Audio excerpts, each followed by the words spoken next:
No, I'm just introducing Schuyler. Why am I introducing Schuyler? Because he's that fucking awesome. We've become really good friends over the past year or two, and it's really been a joy to watch him work on his projects and his things. And what I think what's important, which he will not, of course, talk about, is that inherent in his spirit of what he does is not just to be really good at what he does, but spend every moment he's not being awesome trying to share his awesome with everyone else as widely as possible. The fact that he sits with his skills and says, how can I spread these to people? Some people won't enjoy them, some people will be really good at them, but the point is to teach, because you never know where the next Schuyler is coming from, and there's something to be said for that. So ladies and gentlemen, boys and girls, the rest of you, welcome to Defcon 19 and a talk by Schuyler Towne, Do-It-Yourself Non-Destructive Entry.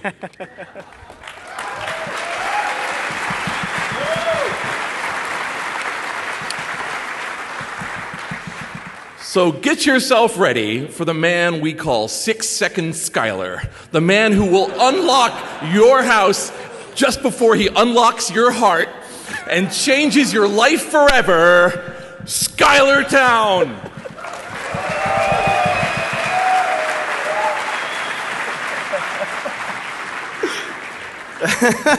I only found out that I was getting an introduction about 20 minutes ago via Twitter. Thank you very much. Jason Scott, ladies and gentlemen.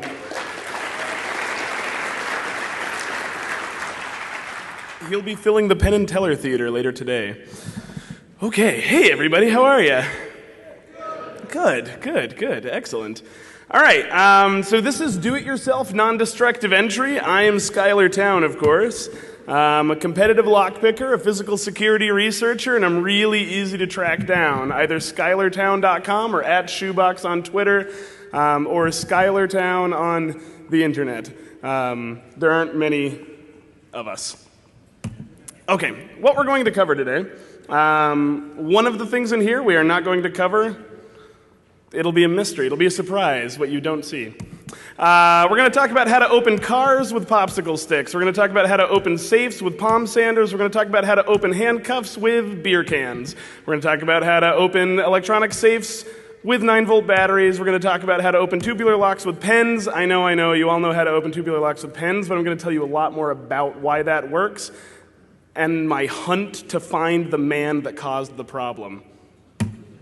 We're going to talk about how to open up sesame locks using the security tag off of your DVD case. And by discussing these things, we're going to talk about shimming attacks, spiking attacks, decoding attacks, self-impressioning attacks, overlifting attacks, vibratory attacks, and I know I missed a better joke there, but my mom's going to watch this.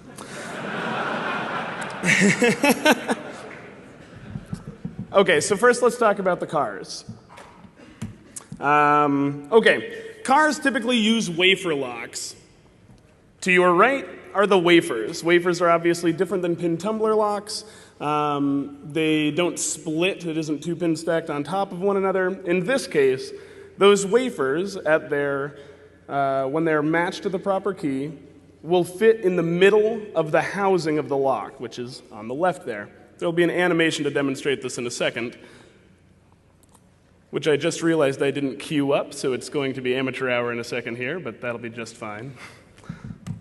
Okay, the wafers are typically stacked opposite of one another. One will spring up, the next will spring down. One will spring up, the next will spring down.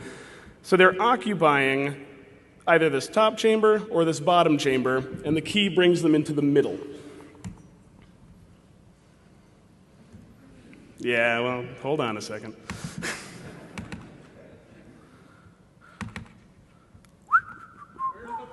I am doing everything I can not to demonstrate the porn. Oh yeah, you just made me say porn in front of my mom. You're the worst. All right, hold on. Oh my God. There we go. All right. So, we're just removing the springs for clarity's sake. But as the normal key enters the lock, it will drag each of the wafers into the middle of the chamber. You turn it, they turn freely inside of there. Does that make sense? Beautiful. Overlifting is an incredibly simple attack taking advantage of how these locks work. It's just an inherent flaw in the nature of these locks. And there are things that you can do to improve it. But we're going to show you overlifting with a key blank, and then we're going to talk about the inspiration behind this talk and how I broke my own car. When a key blank is inserted into the lock, it pushes each of the wafers beyond the chamber that they would normally be caught in. So now they're going to be blocking in the opposite chamber, but they're trying to be sprung back to their natural chamber. Keep that pressure on as you remove the key, and instead of returning to their home chamber, they collide with the side of the housing. Reinsert just the tip of the lock of the key.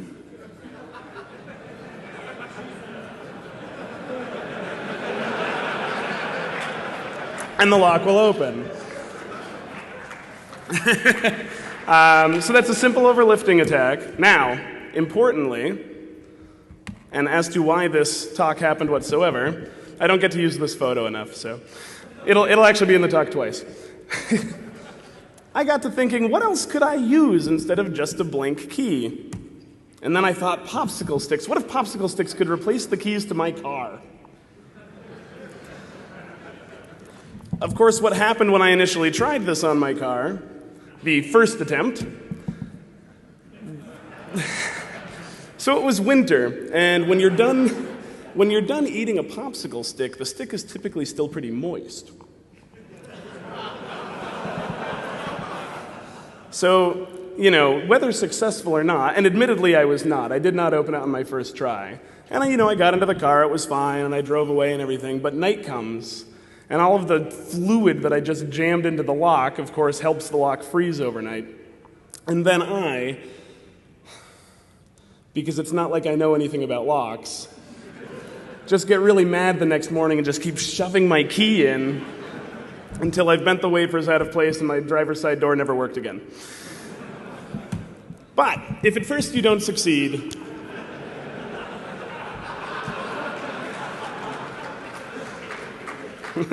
I might not know what it means, but I know my audience. So yes, I did manage to open. I managed to open my passenger side lock during the spring with the same technique. To be perfectly honest, this did not succeed many times, but it was very exciting for me, the idea that I could potentially be out of my house with absolutely no picks on me whatsoever, but still be able to. We'll talk about the ethics later, but still be able to steal a car. I toe an incredibly strict ethical line. I don't even pick the locks on my front door because I rent, so technically I don't actually own them. I'm incredibly strict about it because I'm a little bit worried that if I start crossing small lines that, I've gone on a lot of long road trips where I'll see like a 24-hour thing, but it's actually shut down for some reason, and I'm like, man, I really want a Coca-Cola. I could just let myself in and leave some money on the counter, and... But that's a recipe for disaster. But it got me to think, and you'll note that I vamped on the slide of the good photo. But it got me thinking, what else could I do? What other attacks are there? And there are a lot of them that are already well known. All of us dapper lock folks aren't going to be particularly surprised by the things I'm delivering today. But the rest of you rabble, I hope that this will blow your minds. So, this is the one that you all know about. This is the one that lived in legend. Or if you don't know about it, don't worry, I'll recap. But the idea here is that a kryptonite U-lock plus a Bic pen equals that dirty rat Calhoun absconding with your bicycle. I want to thank Doug Farr, who I was just told hit his head and ended up at the hospital. That's not true. Don't worry. He's just a dick and didn't show up to the talk. But he did tell me where to find some locks that I'm going to use in the demo here. So, Kryptonite's, one of Kryptonite's advertisements here. This reads, "Nothing is harder to steal than an immovable object." So Kryptonite were actually beloved when they came out in 1972, I believe. And by 1974, the concept of the U-lock was so revolutionary and had replaced everybody's heavy chains that they were inducted into the Museum of Modern Art as a design paragon art piece. Now, what was inducted into the Museum of Modern Art was the Kryptonite 4 bike lock, and we'll explain exactly the precise importance of that in a minute. But first, let's demo. Man, is that echo actually crazy, or am I just hearing it crazy? Oh, am I enunciating enough for everyone? Have any of you ever watched The Stooges? You know that song they do? B-E-B, B-A-Bay, B-I, Bicky-Bye, B-O-Bo, Bicky-Bye-O, B-U-Boo, Bicky-Bye-Bo-Boo.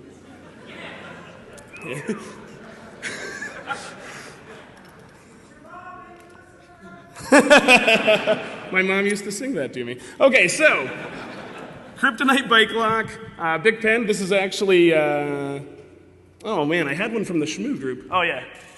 Oh no, it's just over at the TF2 table. Anyway, but I have a bunch of pens here. So, cap is blown off. I'm just gonna jam it into the lock. Gonna twist a little bit deep in it. Not quite. I was letting one of the other competing speakers play with this, so I might have to open up the new pen over in the speaker ready room.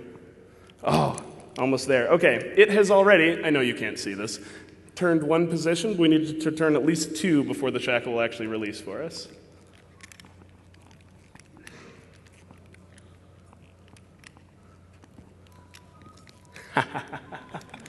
Boom.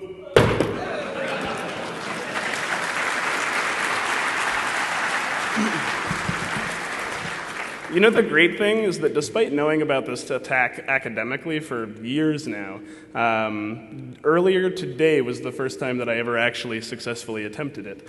I mean, the thing with this attack is that any of you, could walk up and carry it out. It's called a self-impressioning attack.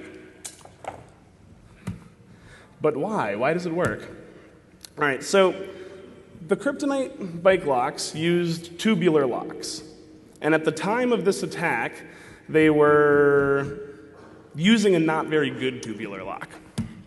So, tubular locks are just like normal pin tumbler locks. They have a key pin, but it's flat, not tapered. They have a driver pin. The yellow on white shows up better than I had feared. They have a driver pin that will be below the key pin, and then there's a spring below that. Surrounding them, you have your plug and you have your housing of the lock. The separating line between the plug and the housing of the lock is the shear line. These locks will rotate. Blocking the shear line are all of the driver pins. It's just like a normal pin tumbler lock, it's just that it's radially aligned. You also would not guess that my prior career was as a graphic designer. So, around the edges of the key, you'll see notches.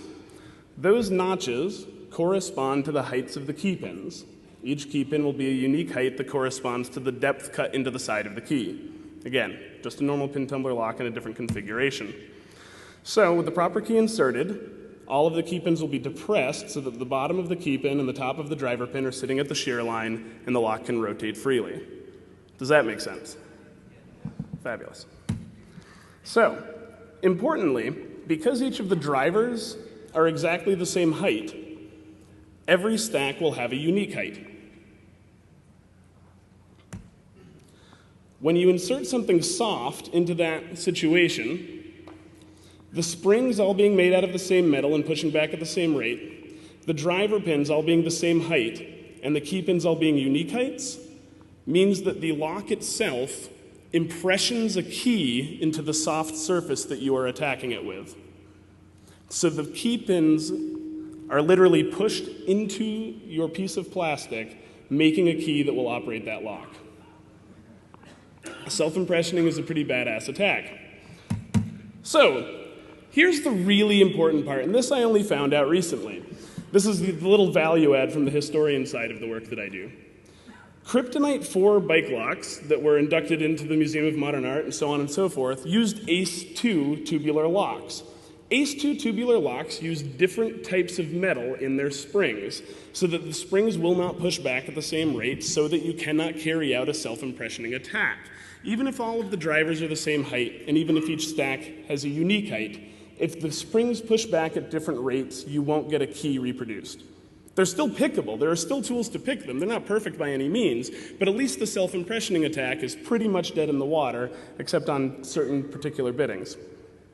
So, what happened? Well, I intend to find out.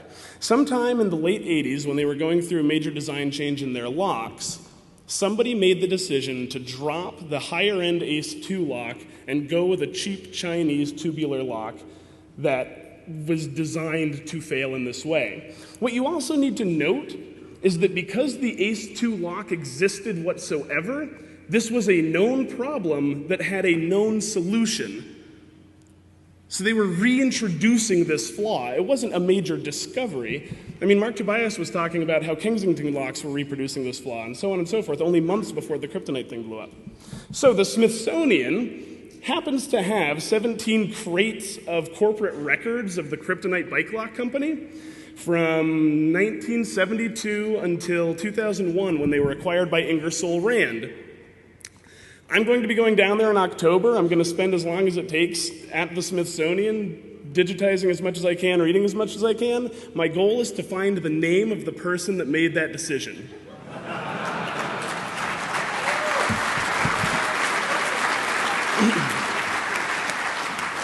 And if I'm successful, I'll probably submit that as a fire talk somewhere. Okay. So, let's move on to handcuffs. I'm a little bit nervous, but I did bring a handcuff key up on stage with me if this goes poorly. My Coors Banquet appears to not be quite as thick a can as I was hoping it would be, but we should be able to pop some handcuffs open with it. All right, this is the interior of a handcuff mechanism, and I just want to explain very quickly how it functions. This here is just the pawl. This is what's going to catch your shackle as it enters the lock. This is just a leaf spring that is perpetually pushing the pawl down. We're not going to talk about double locking toward the end of this, but the important thing here is that there is a way to keep the pawl from ever retracting until you put the proper key in. That's what this piece of blue is here. It would shove over and keep the pawl from lifting up. You double lock someone both for their comfort and to keep them from carrying out the attack we're about to describe. I don't think I found my mugshot, though, so I'll tell you right now, I was arrested a little while ago, and 3 out of the 5 times I was in cuffs, they were not doing it properly. So in practice, it's not always applied. Everything worked out brilliantly with the arrest. No formal charges or anything. It worked out great. So here is the top portion of the handcuff. With the shackle inserted, the ratcheting mechanism just marries into each other very firmly, so you can't retract the shackle. But because of the slopes, you can continue to push the shackle inward. Very simple. If you introduce a thin piece of metal to this situation and actually close the shackle on yourself a position, the thin piece of metal will be drawn in between the teeth by the ratcheting mechanism, thus blocking the teeth from locking into one another again, and you can just pull the shackle right back out. So, I'm going to try to do this. I have the handcuff key with me. I'm underconfident in this particular attack. However, it's a key piece of Gringo Warrior. So, if I fail miserably here, you can see me get out of the cuffs crazy fast at Gringo Warrior, I promise. All right, so I'm just going to cut off a little bit of this Coors Light Banquet, which, by the way, was $14 for a 6-pack. But I guess that's what you get when you're living the banquet lifestyle.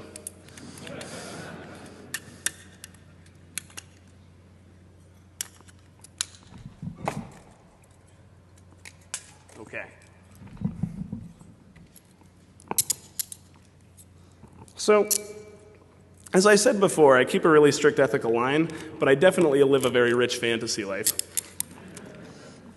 In particular, I've always dreamed that if I really were cuffed, that maybe at some point in time, there would be like a soda can on the ground or something, and I could just kick it, kick it into shards and rip it open with my teeth and everything until I got exactly the right little piece of metal, and then free myself from my captors. In reality, I would probably get tased. But you can dream. What was that? Is this your first Defcon? I'm not asking that to make fun of you. I'm honest. So have you ever seen the Gringo Warrior event? No. Come on out. You're going to love it. It'll answer all of your questions. It's at noon today, I believe, in the contest area. You start in cuffs, typically behind your back. My fastest time out of those was 10 seconds.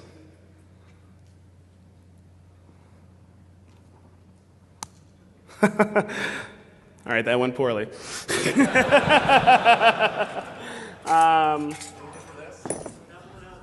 Did you really? Yes, that's what I'm looking for. I roll deep. I'm disappointed that this one isn't dremeled out. It is not dremeled out like the Tool guys do. Okay. Nice. Nice. He's talking about the universal handcuff key, which is a talk that the Tool guys give, which is pretty slick. Okay, so cans that I can confirm this functions with. Diet Sunkissed.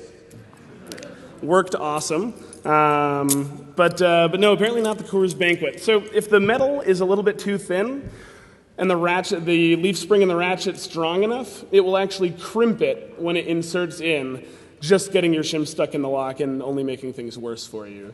So grain of salt on this particular attack.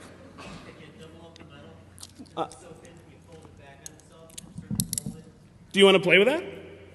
Yeah, all right. Is it okay if he uses your? Great. Oh, great, excellent. Yeah, there you go.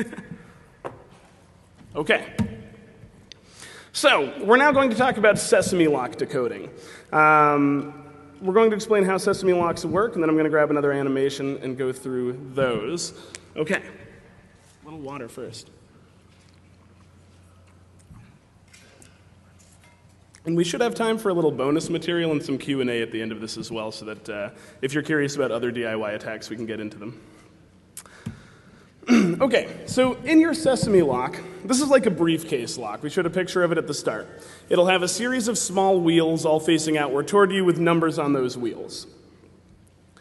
In reality, your outer wheel here has a smaller wheel inside of it with a gap cut out of it. The gap is there to accept the teeth of the locking mechanism. So there's our gap, there's our teeth. In this case, there will be 3 teeth on this, all of which will push in at once, releasing the shackle on this particular device. This particular device was meant to lock around a USB key in order to protect your data.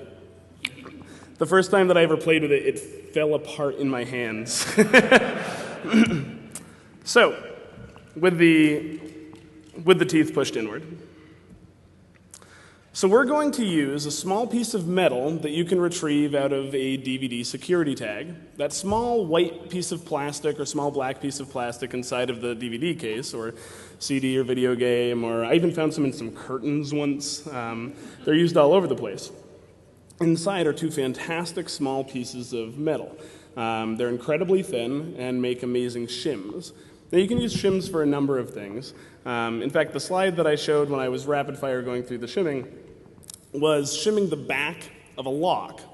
If you shim the back of a lock, you don't have to use a key in it or pick it in order to perform maintenance on it. You can just use the shim to slide between the shear line. In our case, though, we're going to use it to decode the sesame lock. Here you see this tucked into the gate. And the idea behind this attack is that we're going to allow the shim to rest on the interior wheel of the sesame lock, and then slowly turn the lock until we feel the shim drop inward. When the shim drops inward, we know that the gate is now facing us. That isn't the lock position, but I'll show you an animation here, which will demonstrate that.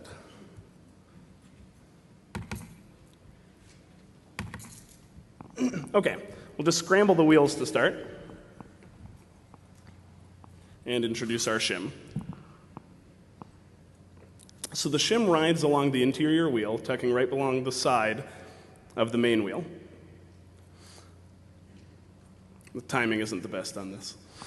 As it begins to rotate, hopefully it will stay in the same position, and one position it will go in quite noticeably.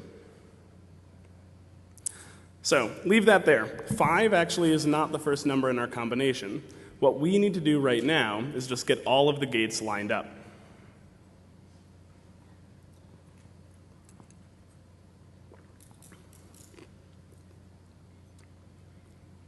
With all of the gates lined up, we now know that those teeth are all going to be in the same orientation. So we just turn all of the numbers together, try the shackle, turn them together, try the shackle, turn them together, try the shackle. And we've now reduced 1,000 combinations down to 10 possible combinations.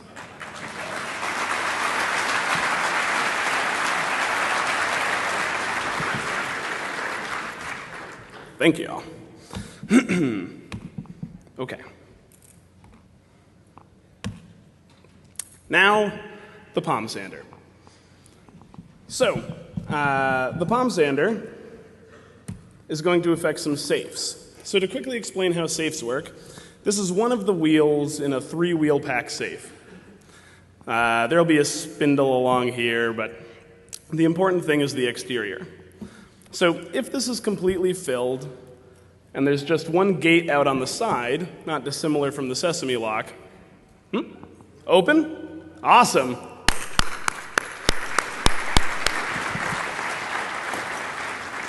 All he did was double up the metal because it was so thin. So you could still potentially kick and crush a can your way to victory and outrun the teasing. So we have a few of these in the lock, right? In between each of the wheels is what we call a fly. That's the small bit in the middle of it. Each fly picks up the next wheel in the lock. So these aren't directly driven. Each one influences the next. When you have to pass by your number a couple of times, what you're actually doing is picking up every wheel in the lock with the one wheel that's directly driven off of the dial. So, when you pick up that last wheel, you leave it behind, then turn 2 times past your other number, right? That way you're picking up your own wheel and the next wheel, leave that one behind 1 time, leave that one behind, and then the final number. Or in this case, I did 1 too many, but that's the idea. So the important thing, because these aren't direct driven, each one of them can rotate independent of one another if the right sort of force is applied to it. So these are just a quick see-through of 3 of the wheels in our safe, and this then is our locking bar. So when they're all lined up, after you've dialed your combination in correctly, that bar can drop down into place and your safe can open. Super simple. However, in some not terribly well-made locks, the bar might be right there. And if you apply a vibratory force to the dial of the lock, the wheels will want to settle with either the most material down or the least material facing up. So, without ever dialing anything, just by applying that constant vibration, you'll eventually get the wheels to settle into the top gated position, allowing that to drop in and the safe to open. Now, I picked up a safe to do as a demo, nothing that I was going to fly out to Defcon with, of course, but just a small fire safe to try this out on myself, and it wasn't working, and I pulled it apart to actually look inside, and I was like, oh, fairly clever, they knew as much to mount the bar right here. But I mean, this was a 65-pound exterior fire safe, so I just tipped it over. And it worked great. I often say when I'm doing trainings and talking to people about various other methods of entry and picking with traditional tools and things like that as well, that very often we know a lot of information before we approach a lock. We know information about its keyway, we know information about the cut depths of the key, we know if it's a master keyed system, so on and so forth. And having that prior information, or even having that information stored in the memory banks when we walk up to a lock and see, oh, it's a Schlage Primus, I'm in an apartment building, probably has a regional sidebar vulnerability, and we can go to that tool set. So in this case, there are schematics available. There are patents available. You can even just buy something and pull it apart to see at what angle this particular guy is set. And if it's an exterior safe that isn't bolted into anything, you can just shim the legs of it up to the right angle to carry out this particular attack. There was a probably apocryphal story about a naval ship. There's actually two good stories about Navy ships and locks.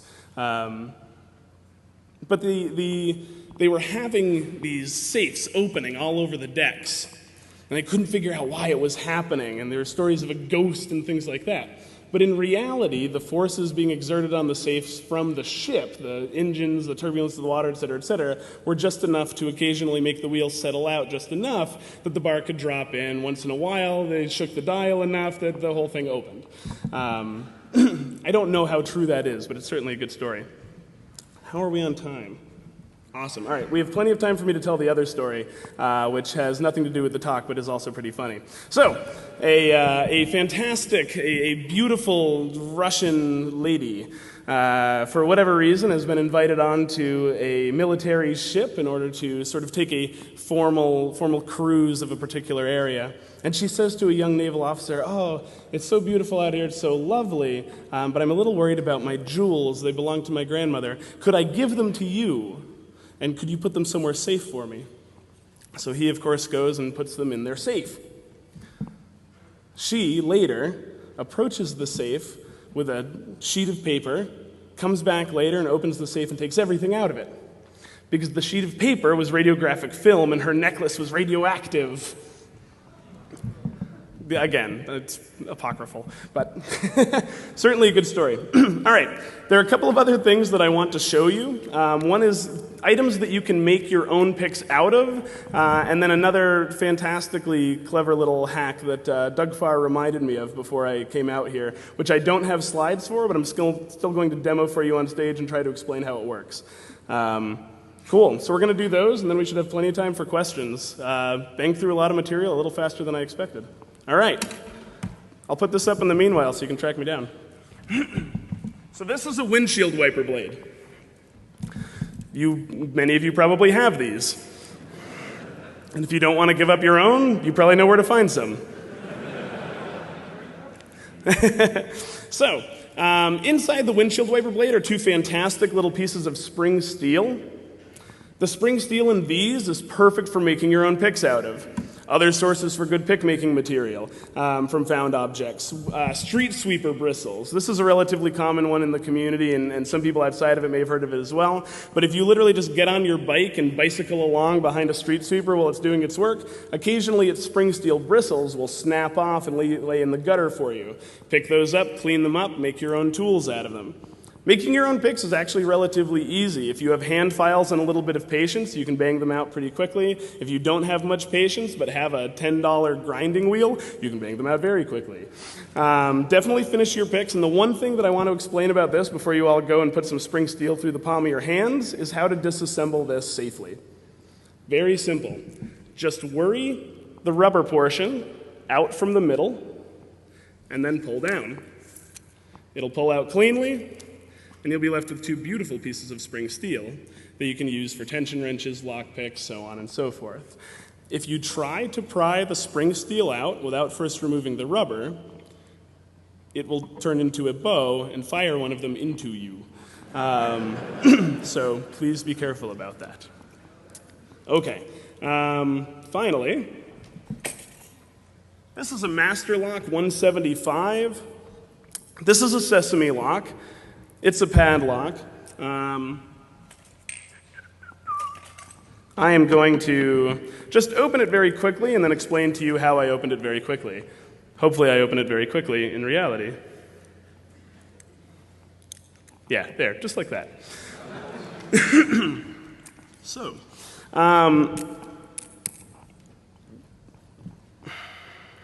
we're fairly clever lockpickers, and we can come at things in a number of different ways.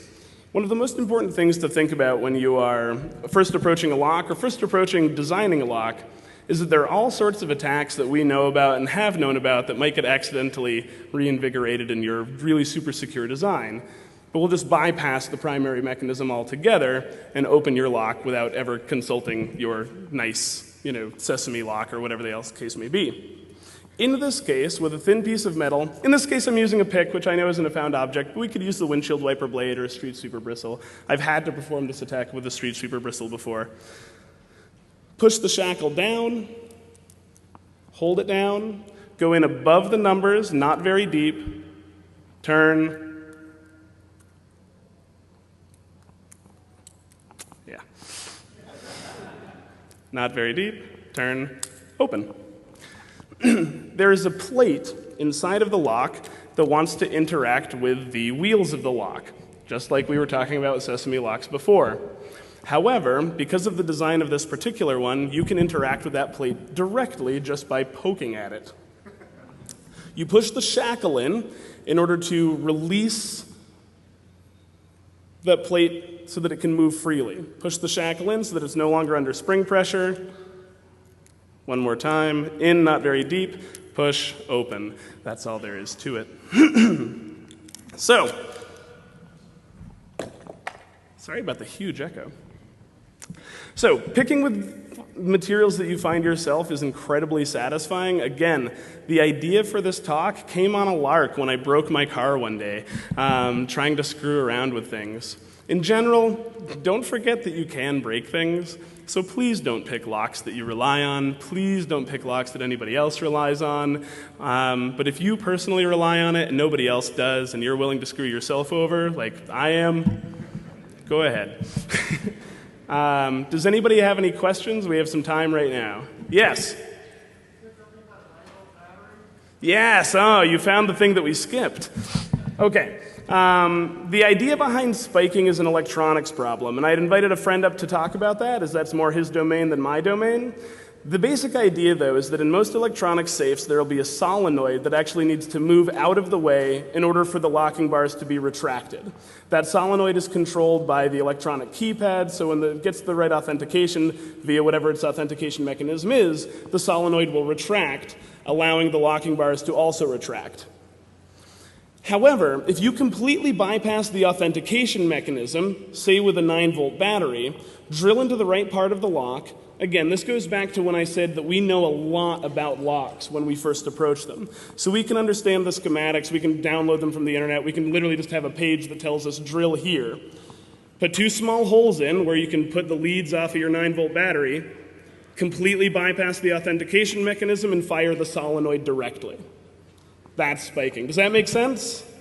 Excellent. I only skipped it because it's not my domain, but I think that makes sense. Any other questions? Yes?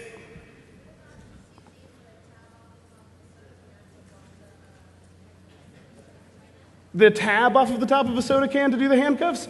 I think that it might be a little bit too thick. The actual operating space in there tends to be quite tight. However, if one of the folks in the Lockpick village is willing to let you play with it, they definitely have cans, and they definitely have handcuffs.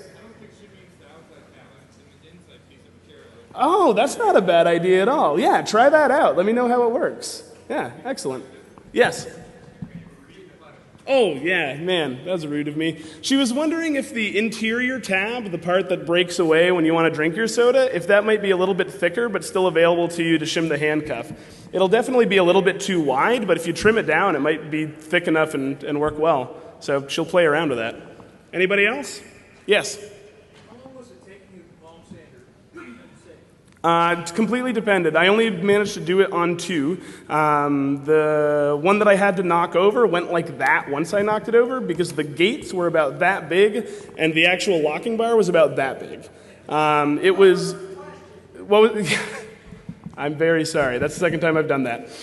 He was asking how long it takes to palm sand the safe open. I was explaining that the easiest one for me went very quickly because the actual locking bar was maybe 1/5 the size of the gate that was available for it. It was made to be incredibly forgiving as you dialed it in and very poorly made despite being relatively expensive.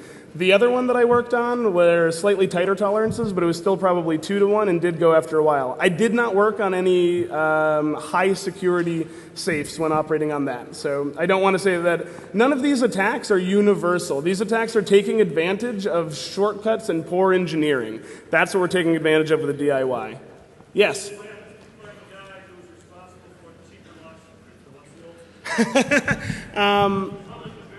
No, I would, before I would ever say it publicly, I'm very curious to have a conversation with him.